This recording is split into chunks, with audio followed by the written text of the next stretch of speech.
Yeah, like you said, back to the basics is something that is very, very urgent and important, I feel. Um, so, we have been talking about being future ready. We talked about earlier the 21st century learning skills for a long time. And we talked about then with all these skills that you acquire, we need to be ready for future. Now, the thing is, what is future? How do you become future ready? And I know that there aren't many people who have joined in just yet, but I would love it if the audience could interact and give me your ideas and your views on what you understand by future ready. What is future ready? How do we become future ready? Any thoughts? Any ideas? Any experience? Whatever.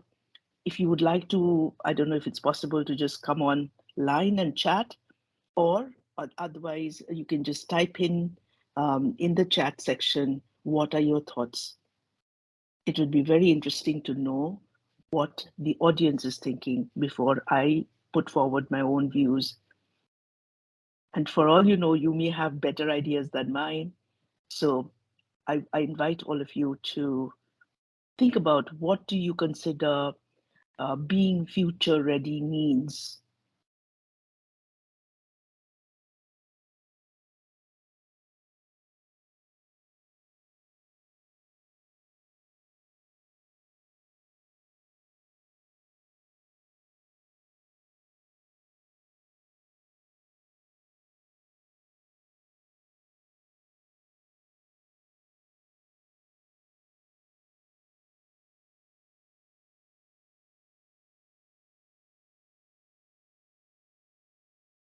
Keeping updated. Keep up, Yeah, yeah. yeah. Keep updated in an age of acceleration. Thank you so much, Professor Varghese. Ever Ever learning learning ability. ability interest. Yeah, and resilience. Yeah, great, great, great. Keep it coming.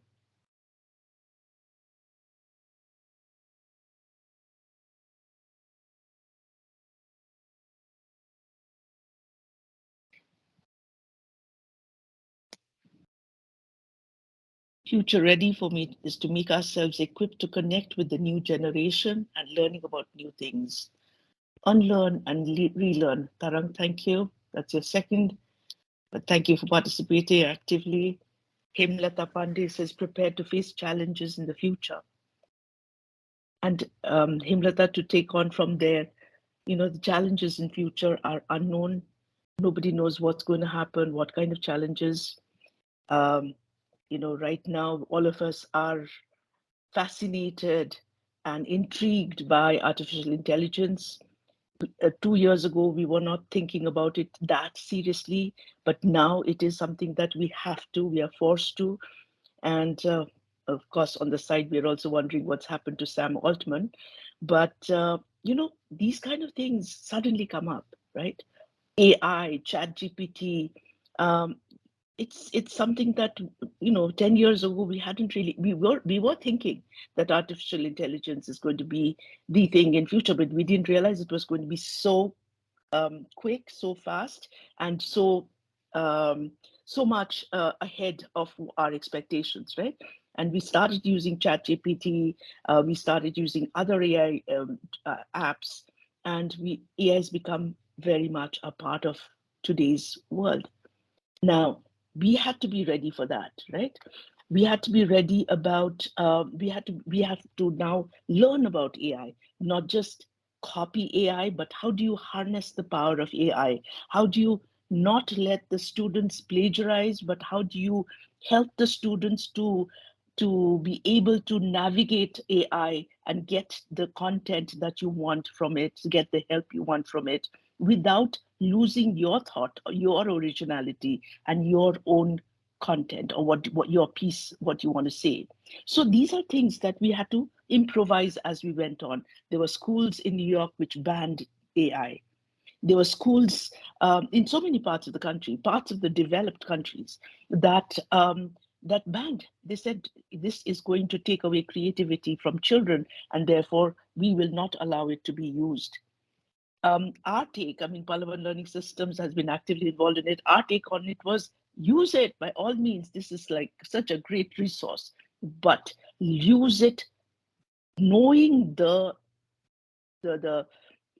challenges that it throws up, knowing that it is something that we can use it as a tool to augment our intelligence, but not to subjugate human intelligence, right? So these are things that we keep learning to be future ready. Now, what more will future throw up? I mean, what new things will future throw up? We don't know. So how do you keep learning these new skills, unlearn, relearn, relearn,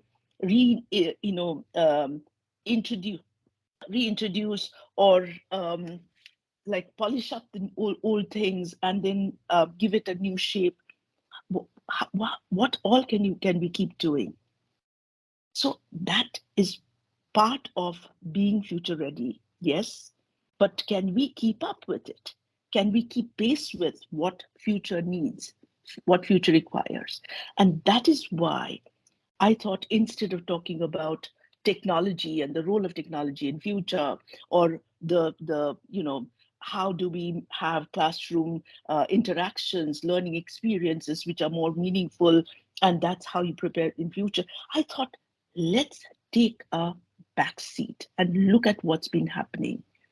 And is it like we all join the bandwagon and join the race to go into the future? Or should we step back and look at the basics? Because sometimes in this rush to stay ahead of the game, we forget what, what are we doing? What is this education all about? Why do we need to learn? Why do we need to keep researching? Why do we need to keep learning? Why? This unlearn, relearn, prepare for future. Why? So that brings us to the question of, what are we doing? What is the purpose of learning? What is the purpose of education? So without using my PPT, I just would like to talk to you and say, what do you think is the purpose of education? Can we have some answers?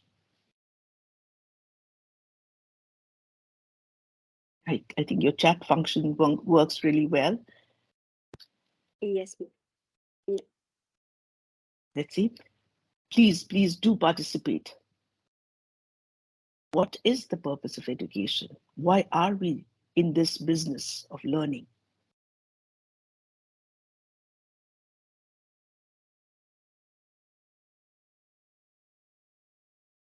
Oh, lovely.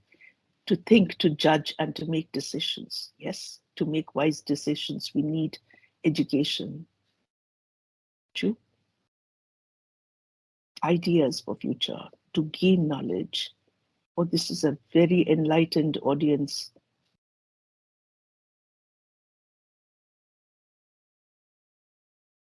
Skills. Please keep it coming. It's really interesting.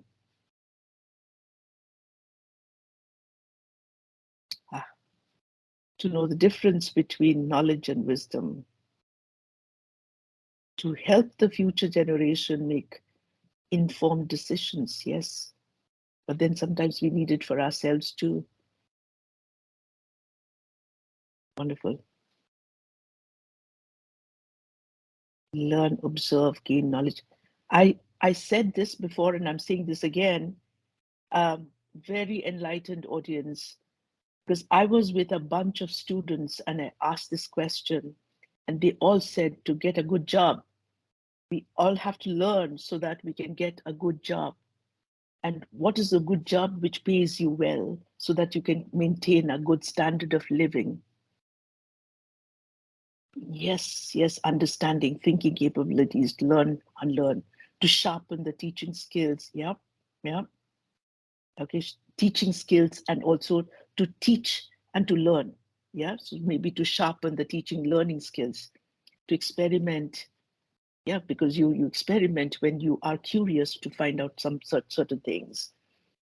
Self-actualization, to know the unique. Yep, wonderful. I missed this part that Professor Varghese said.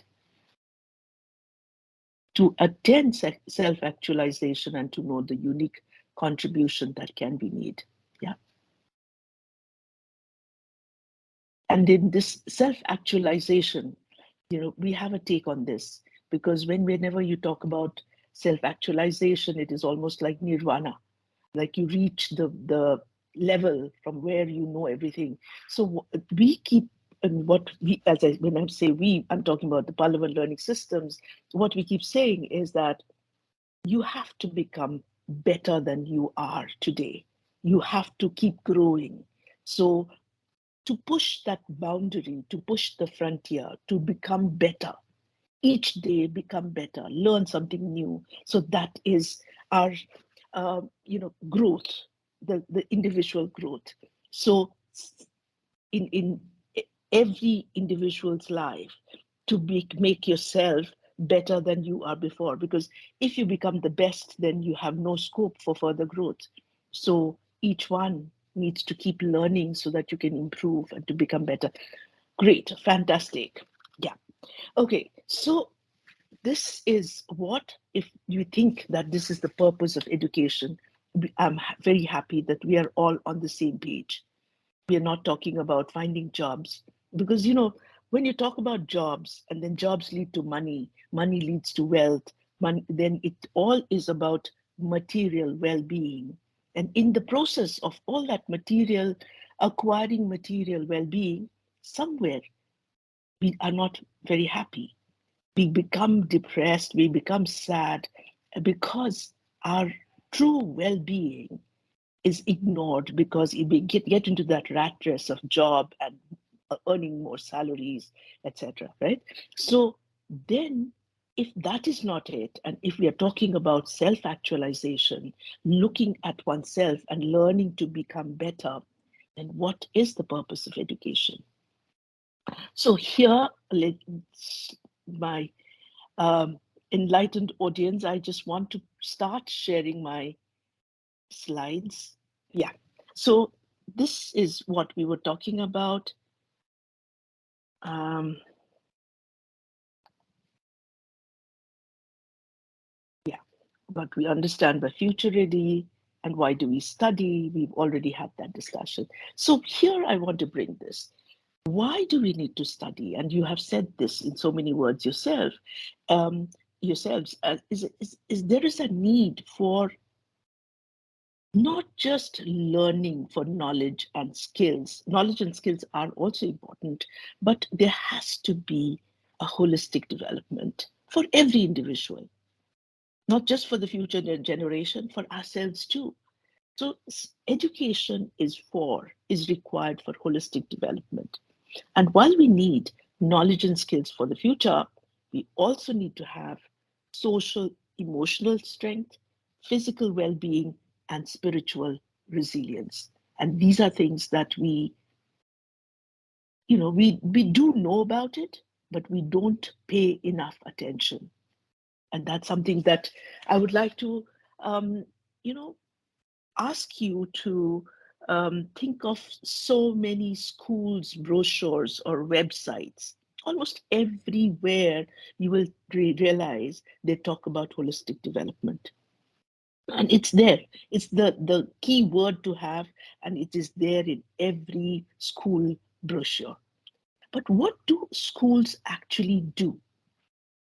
If you start paying attention to that, you will realize that the schools will talk about all this, but then everybody focuses on school, um, academic achievement. Yeah. So today I was with a um, principal, and she says, of course, board exams matter, grades matter. I mean, that's the society we live in. However idealistic you are, you have to realize that, okay, every parent wants the children to get good grades. Every student wants to get good grades in the boards. That we're not negating that. It is important. But do not focus entirely only on this kind of academic achievement. Yeah. So while you're looking at the academic achievement, we also have to look at our interpersonal relationships. We also need to look at our own emotional needs. And then we also have to look at how do we fit in our society. The social, sorry, I'm sitting in Delhi. You'll pardon my coughing. Yeah, this is our, as we say, this is our like in Hindi, you would say it's our pehchan. This is our identity almost. It's our introduction. Hum Dilli wale hain.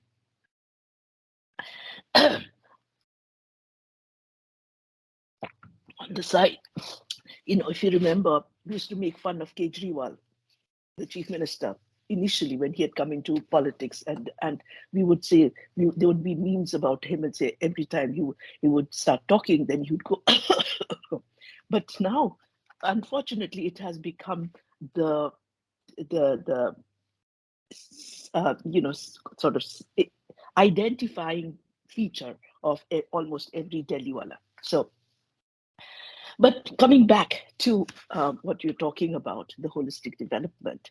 So, not just looking at academic achievement, but looking at social, emotional, and spiritual hunger or need of every individual, as well as physical development. All these are important. And that's what will make you future ready. Now, how's that? We will talk about this. Yeah.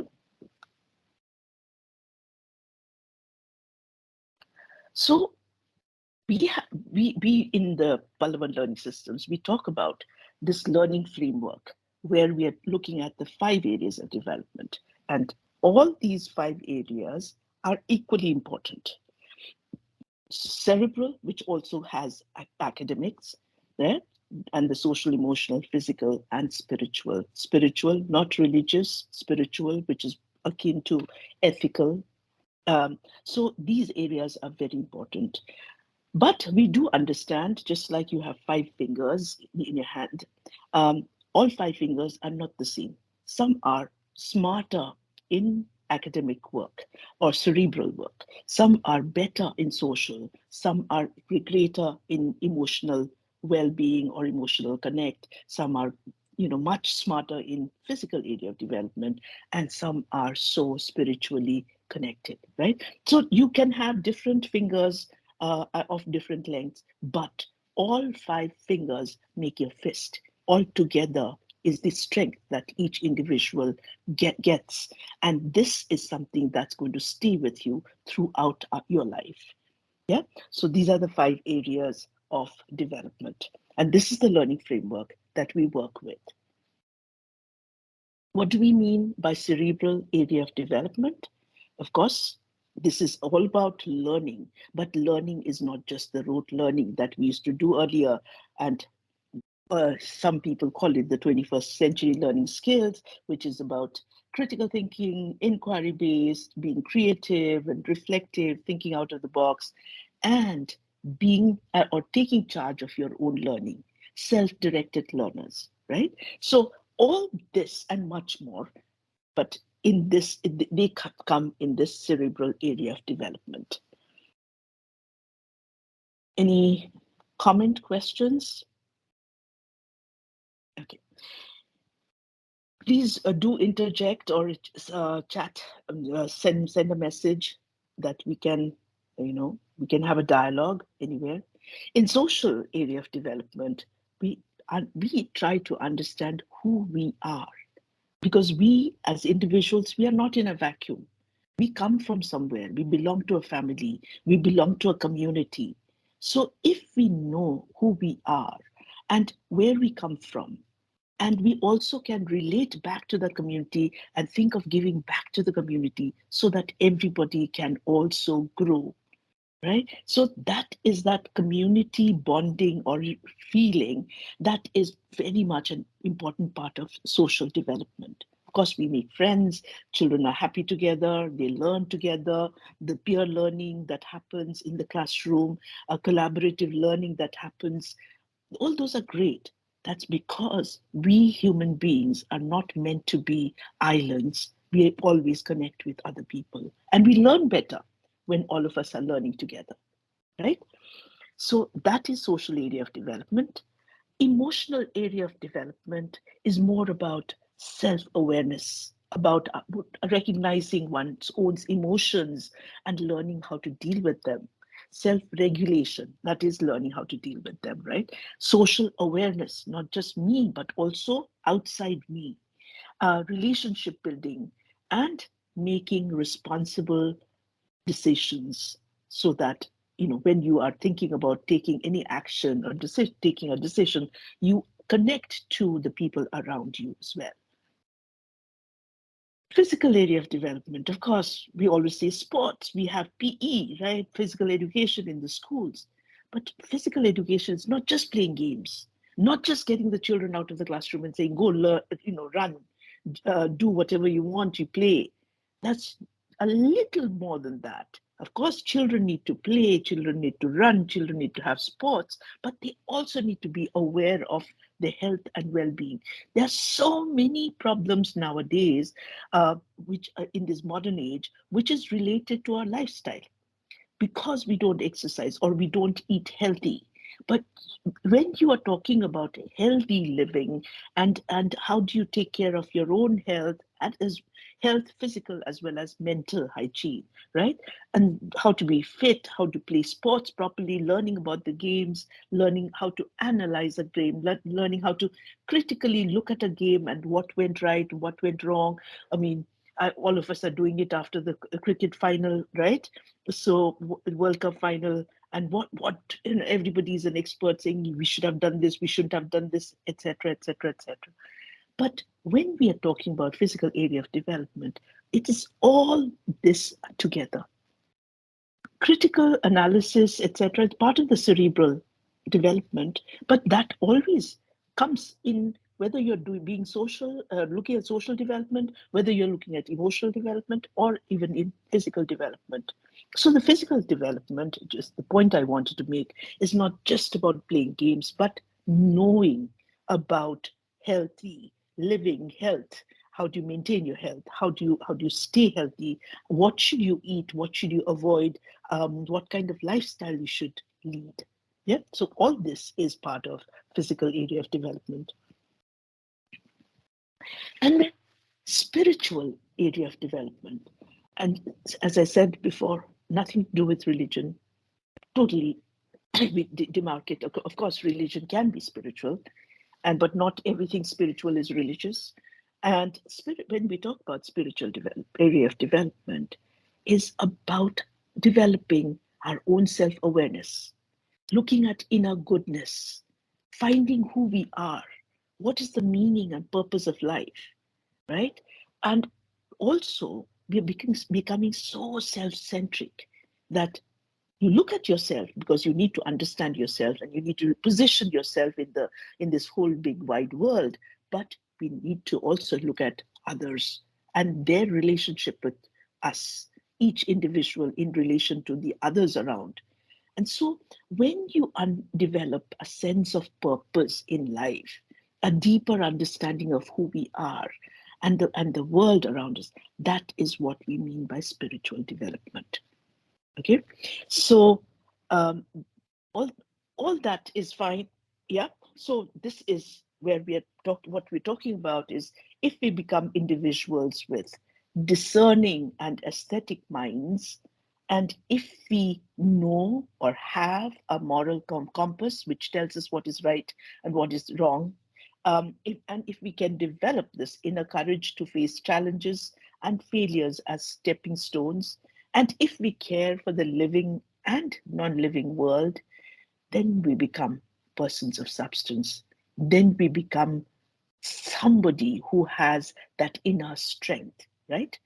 If you have that, then surely you will be future ready because you don't know what future is going to throw at you, but you have the strength to deal with anything. You have the knowledge, the skill to deal, to face any situation. Then you are truly future ready. So I'm just saying, are you ready? Yeah. Now, I know, I'm sure you're also thinking, oh, very idealistic, everything, and I'm sure you'll have questions, and I hope you will ask questions after this. But I just wanted to do a little exercise. A little exercise. Do a quiet introspection and give yourself scores out of 10 in each of the areas of development. Okay?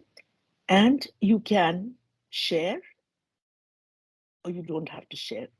That's all right. It's not compulsory to share, but whoever is willing to have a conversation could share, and then we can take on from there.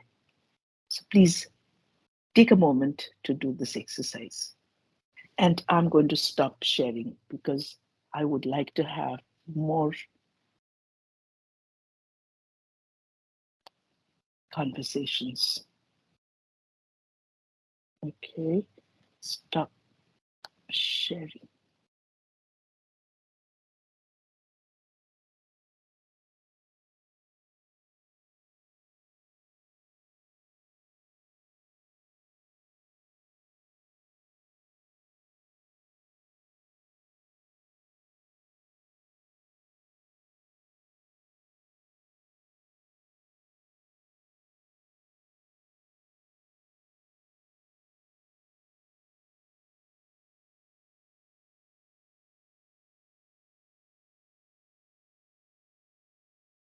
Thank you, ma'am, for that wonderful presentation.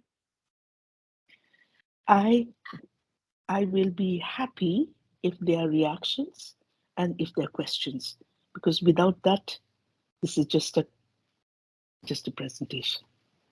Yeah, we'll, But please do this exercise, and if anybody is willing to share, we'd be, we could take on the conversation from there.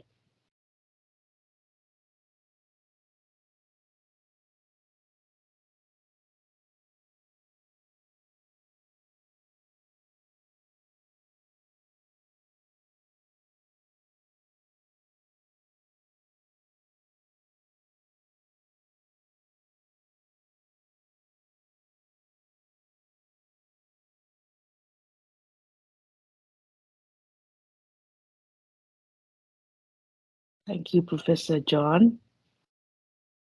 Yes, how to develop spiritual compass in children.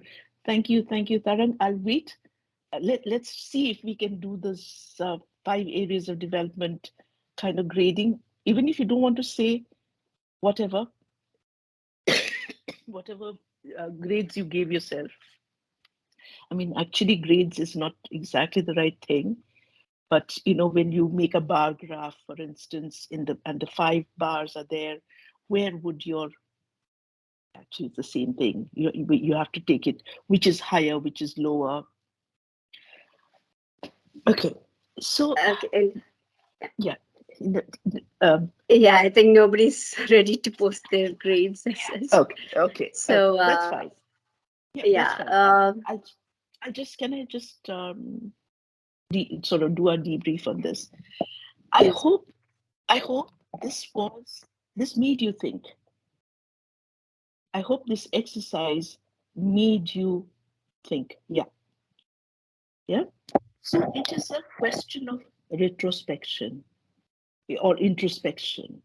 You look back at yourself and say, if I'm all 10, I've done my self-actualization, I've reached Buddhahood, right? But we know for sure that we are good in something and we are not so good in some other area. So that is what we need to realize, and we need to work on all that. Otherwise, you may have seen, I know personally also, some brilliant people, brilliant in their work. I mean, look at the computer geeks. I mean, some of them, sorry, that's not a right word, but people who are so good in their work, but they've spent their entire life in their labs and they worked on their subject matter. They have no social skills. They have no connection to the outside world. And when they meet each other, or they meet other people in a social setting, many of them are so totally unable to mingle. So no social skills at all. And you look at many of the academics who spend time researching, and they do so much of good work, but then they're ignoring their own health because they haven't had time to think about what should be, what should be done about their own health, and all the time they should be taking to spend time with the children, with the family, etc. Think of people who make loads of money. They have no personal time. Right? So we need to maintain or bring about a balance in our lives. And for that, paying attention to all 5 areas of development is so important. Yeah. So that's something that we can think about ourselves. Yes, Professor Varghese. They're like fingers of a hand. They are unequal in composition, but they bring balance. Beautifully said. Very important. Yeah. Thank you. So with that, okay, I wrap up what I was trying to say, but I would like to go back to the questions. And we talked about, like, okay, this is Professor John, I think, who said the physical activities like swimming add to mental health as well. Yes, absolutely true. And can we navigate up? And Tarak, who said, how do you develop a moral compass or a spiritual compass in children? Yeah. So there was a question. Yeah. So you know, we always feel that some of these things that we do, it can be done with middle school and high school children, but we can't do it with little children. You'll be surprised when you start working with the little children. And of course, you don't give them big gyan, all right? But we talk to them in their own language, the language that they understand. Like, for instance, loving somebody, loving all your friends, or helping somebody, and helping somebody who needs help. Finding out how we can make life um, make life sort of easier for somebody. For instance, Nicey spoke about my uh, part of my work that deals with disability and inclusion of people with disability, or and special needs in the schools. And the little children are so keen to help the ones who need help, and they become the special partner, the buddy, and they are taking care of the children, sometimes too much. Sometimes as teachers, we have to say, hey, let them also do their own thing. They are capable. It's just that when they can't do it, we step in to help. So then you have to maintain that balance, but the children learn to be empathetic. Children are children are naturally very compassionate. Children are very broad minded and accepting and inclusive. And it is the adults who will bring in this religious hatred, or this our biases about be friends with this one, but don't be friends with that. Why? The child doesn't understand the difference between this friend and that friend. And the parent will say, no, no, no, they come from a different family, or their family is like this, etc. And we influence the young minds with our biases, negative thoughts. And that's where things start going murky. The children are naturally, you know, gifted with that spiritual compass. And if we can nurture that from the early age, then there is a lot of hope, a lot of scope. And teachers are the ones who influence the young children so much. Not like that teacher in UP who told the young boy, slap him because he's Muslim, right? You've had situations like that also, where teachers then later on go and say, I'm so sorry, I didn't mean it, etc. But this kind of um, bigotry is also there, and it happens. But the teachers who actually teach and learn alongside the children, they are the ones who set the stone of compassion and love for all human beings and living and non-living beings, taking care of nature, taking care of environment, all that, all the good things that we want our children to have. And again, let me go back to this conversation with the principal today. She said, there's so many things that keep changing. The boards keep changing. The NCRT keeps changing its curriculum, etc. But there are certain things which are non-negotiable that we have to maintain doing. And as teachers, we have to maintain that in our classrooms. We can't be pushed by the the trend or the sort of the political will or whatever push that comes, but we have to maintain our ground, and that's where our inner strength, our inner compass matters, and we should stand our ground, and that's what we teach young children also to do. Yeah, drugs is something that is, like in Kerala, I was told by a young sort of a youth leader, right? He was talking about how alcohol is becoming more and more expensive with all the taxes that the state government puts, and also it's not easily available. Because of that, the drugs are becoming cheaper and more easily accessible, especially with these chemical drugs. It's so easily available. Drug is a menace. It's everywhere. Everybody experiments at some stage in life, right? But in the schools where the children are very young, and sometimes you have the peer pressure to try out drugs, I think we need to be very actively talking about this in the schools. It's not something we sweep under the carpet.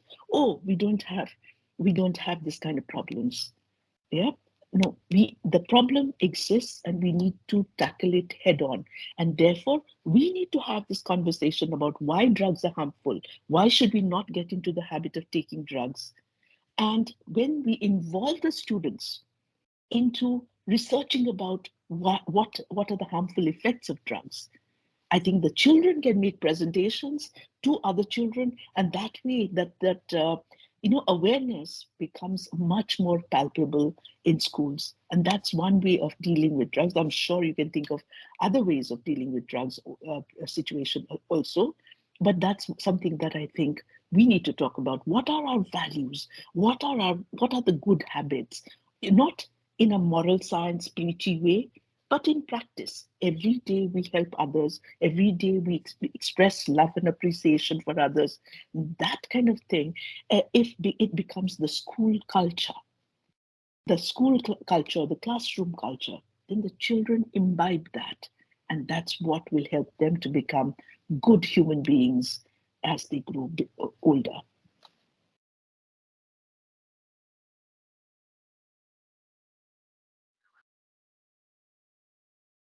Ma'am, we have one question here. How can traditional education be adapted to incorporate 21st century skills?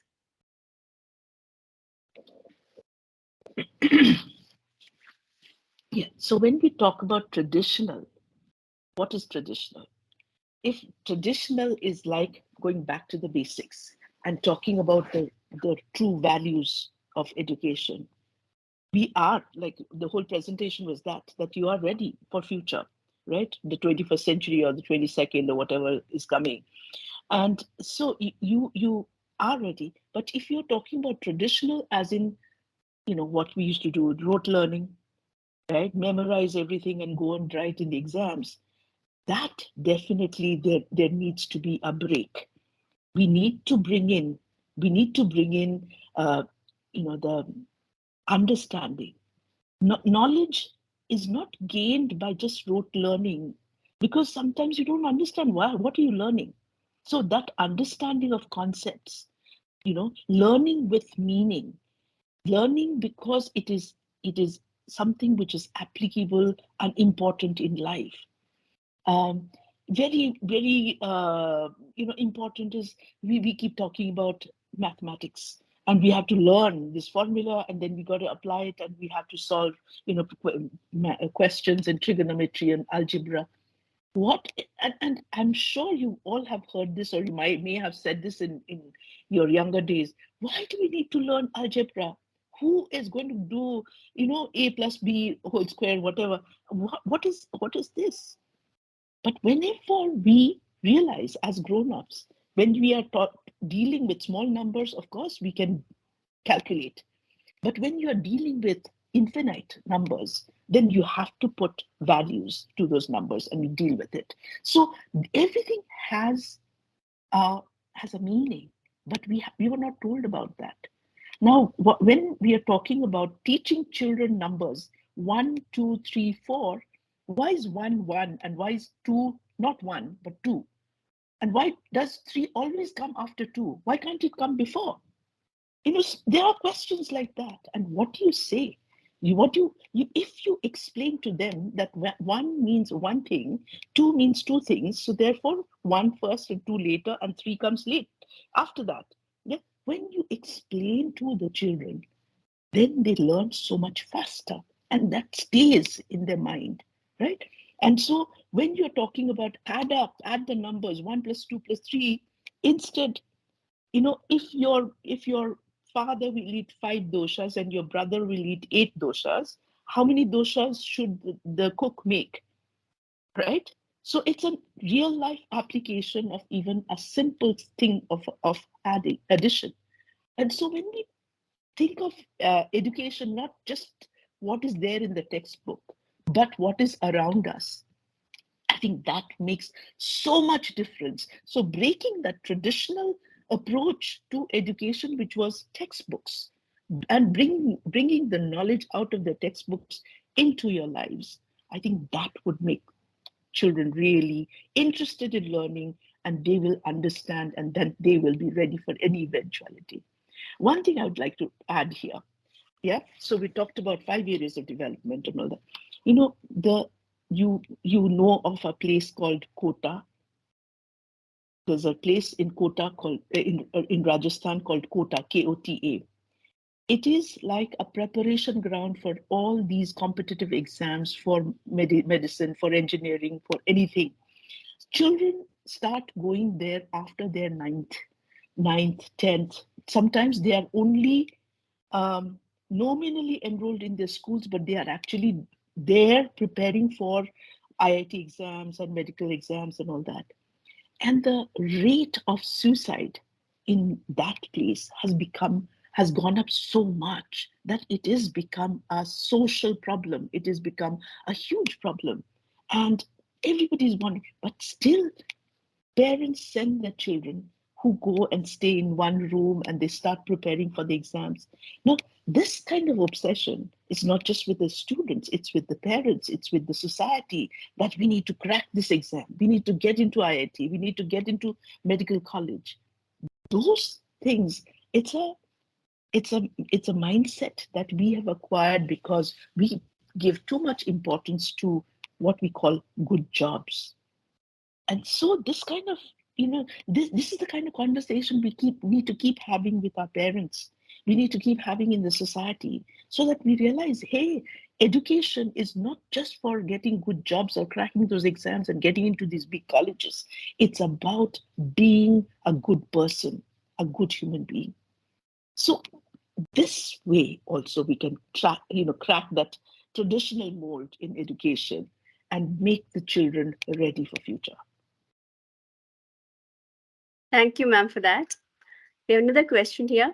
What role does cultural competency and global awareness play in preparing students for the future? A huge role, a huge role. Culture competency, I like that word. Culture competency comes in two aspects. One is being aware of your own culture. And whoever you are, wherever you come from, be proud of who you are. Because if you are standing there, it's because of all that has gone on behind you, in bringing you up to this place. One is being proud of your own culture. And then the culture competency is also about being sensitive to others' culture. So if I know that you do not eat a certain food, I don't have to push it on your plate. right? I know it's not you don't do that. Why should I force it on you? So I respect your culture and I maintain that distance. I will, being sensitive is something will hurt you. Why should I do that? Culture sensitivity also is about I will look at my actions and make sure that I do not cross my boundaries. And so cultural sensitivity or cultural, sorry, the word you used was culture. Um, what Cultural competency and global culture awareness. competency.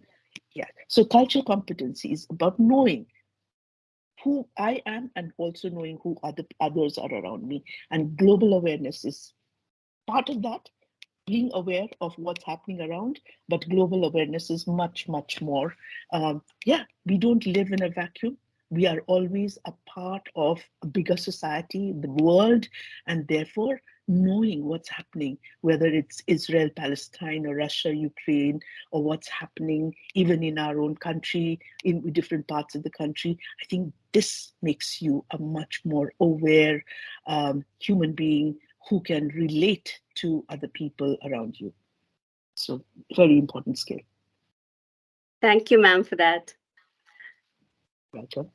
Our next question is: what professional development opportunities are available for educators to stay current with educational trends and advancements? Oh, that's a huge, wide world there. If you want to do it, of course, there are different courses that happen in different places. The online courses are there. If you want a certificate, you need to pay $100 at the end of the course. But if you don't want to pay, it's free. You can learn as much as you want from those courses by joining the Coursera and the and all the other courses. But it's like, there's so much knowledge out there. But one thing I would like the teachers to ponder on, to think about, is that, you know we are also creating knowledge so much. Yeah, we are creating knowledge every day in our interaction with the children. When we work with the children and we say, oh, this did not work well, I must do things differently, that is a learning. And if I share that with the other teachers, my colleagues, that is also sharing of knowledge and helping others. So something called action research, the research that each teacher can do in your classroom, dealing with the problems that you have. And if you have that problem, and you can do a literature review and say, who are the other people who have dealt with a similar problem? What have they come up with? And looking at that, and then applying and deciding what course of action to take yourself, and then applying it, looking at the results, and then coming to a conclusion, maybe writing a paper on this. We do it in small ways every day. What works with this child? Why isn't that child learning? Why isn't that child paying attention? How can I make that happen? But do it in a systematic way, which is documented. And therefore, then you can, you know, help yourself, help your students, and then you also add to the knowledge pool of all the teachers. So that is, I think, something that you can be a self-directed learner and you can control and guide your own learning. Thank you, ma'am, for that. Ma'am, should education encourage an entrepreneurial mindset and why? I think keeping with the times. I think now, as you realize, you can't always find jobs, and you need to be able to create opportunities for your own source of livelihood. So, being an entrepreneur, I think, is a great way to go forward, because just looking at jobs, what UPSC can give you, or what state governments or colleges and universities can give you, it's very limited. So entrepreneurial skill helps you become independent, and it helps you become, you can be creative, you can be your own boss in a sense, and you can try out your ideas. And that's something which I think the young students nowadays are showing that, what do you say? It's sort of leaning towards that. And what did not exist in our times. We thought of doing a BA or doing a MA and then finding a job and everything. We didn't think of the entrepreneur skills, and we never really thought seriously about it, right? But nowadays, students are thinking because it's the need of the hour, and then also there is more and more and more opportunities for that, right? So we were talking about this just the other day, and you have all these tech giants who have left school. Okay, education is not important. You drop out of Stanford, you start your own business, right? And then you become you Google or Microsoft or whatever. And this was, I think, in talking about Sam Altman. He's also a Stanford dropout, following the footsteps of Bill Gates and others. So then will do the students, what is the message for the students here? Drop out of school? Drop out of education is not important? Yeah. So, but I think this is where the entrepreneurial skill comes in. If you have that hunger and if you have that spirit, that you don't really need to go to the college or the university. If you've learned enough of reading and writing and solving algorithms in your head, then you can branch off on your own too. So I think this is one example of all these big, names in technology space that we need to look at and say, hey, look at this. These are the examples of true entrepreneurial spirits. Yeah.